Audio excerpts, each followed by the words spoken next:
Hey guys, Professor Bill, Comic Book University, and Daredevil, issue number 4. This is a fantastic book. Punisher's in this. Unfortunately, this right here is the best you're going to get out of the Punisher, in my personal opinion. On top of that, this image actually completely switches. I'll get into that in a hot minute. So we got No Fear, part 4. Oh geez, they got down here. So apparently VC's Clayton Cowles is the letterer, and the cover artist is Julian Totino Tedesco, and John Romita Jr. and Richard Eisenoff do the variant covers. All the way up here, it says Chip Zdarsky is the writer, Marco Chicheko is the artist, and the color artist is Sunny Rowe. Okay, so...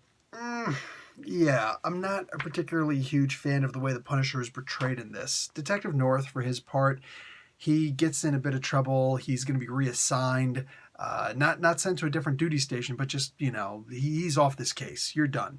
You're done. You're getting into a freaking fist fight with Daredevil while your men are standing around? No, you're a jackass, dude. And the only person who's happy with him, actually, is the Kingpin. And for now, at least, Detective North doesn't want to have a conversation with him. Are we seeing a potential turn? Like, is this going to be like Daredevil season 3 where Bullseye gets turned? Because that would be pretty cool. What we do have right now is the Punisher has rescued Daredevil, and the Punisher is as absolutely psychotic as possible. He's actually called psychotic twice in this, which was that enough? Besides that, there's the thought process of, oh, this guy's a psychopath. Oh, he's a psycho. He does this. So who does that song? I'm a little bit psycho. She's a little bit psycho. Whatever. It's actually a good song. It kind of sounds like Lady Gaga, but I know it's not her. Ava or something. Anyhow, so yeah, this apparently he's psycho. You say it enough times, it becomes true. But he's really out of character, in my opinion, in this. I mean, I mentioned this in another... There's a lot of Punisher this week, right? Not his book, but, Matthew Rosenberg's not doing it, but a lot of Punisher this week. But there is a version of Punisher out here who's just like, oh, I'm crazy. Yeah, I'm just going to shoot things up. Bah, bah, bah, bah. Jaywalkers. Bah, bah, bah, bah, bah. You remember that way back in the day? They tried to do that with him. It didn't work. Nobody dug it. It was nutso. Not even psycho. It was nutso. He's a little bit nutso. Anyway, so I don't know, man. I didn't dig the way that he was portrayed in this, and I guess it was like trying to put him down or put him in his place. Daredevil, he hasn't had time to meditate, so I know he heals fast, but only when he meditates, and he's been unconscious. That's not the same as meditating. But he just gets up from practical death at one point, and he's just able to take down Frank and shows Frank that you're nothing. Look, I can shoot guns better than you. Imagine that. Personally, I don't see how he can shoot guns. The purpose of shooting guns the purpose of guns is to kill something. But firing guns actually does require sight. I don't see how you can line up the barrel of a gun that targets the sights based on sound.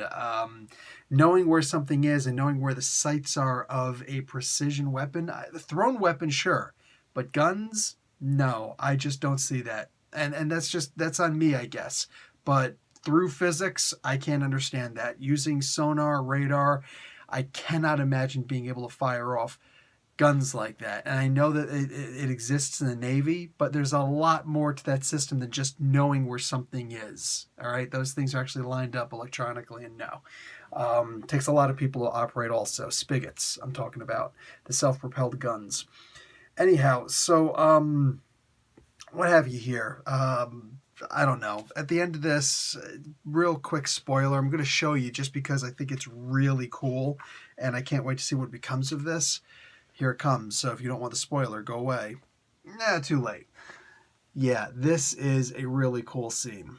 Is he actually going to turn? Because there was the whole purpose of Punisher being in this was to see, can he push enough buttons to get Daredevil to turn? This could be fun. Like, I saw this, and I'm like, okay, I kind of like this. So you can see how that completely flipped from the cover, right? I like that. That looks interesting. I'd love to see a dark side of Daredevil, since he truly believes he did kill this person. Did he actually kill the person?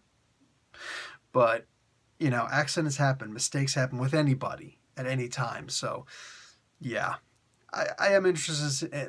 I am interested in seeing where this goes. But again, mischaracterizing a character it's not an unforgivable sin. I mean, it's Chip Zdarsky, for crying out loud. The guy knows how to write his ass off.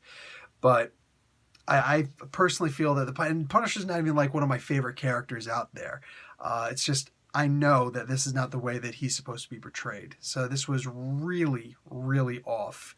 I don't expect there to be an explanation for it. I expect to just kind of go away and be ignored. Okay, whatever. He goes to jail. He's going to come out. It is what it is. But yeah, wasn't a huge fan. And that really detracted from the rest of the comic book for me. Otherwise, it was an excellent comic book. Paced really well. Looked fun. Plus, at some point, when you actually see him with the guns, it kind of looks like, Grim Knight, except in this case, the Grim Devil. So there was a lot of fun with it. Just my critique point is a big one. Professor Bill, Comic Book University. Class dismissed.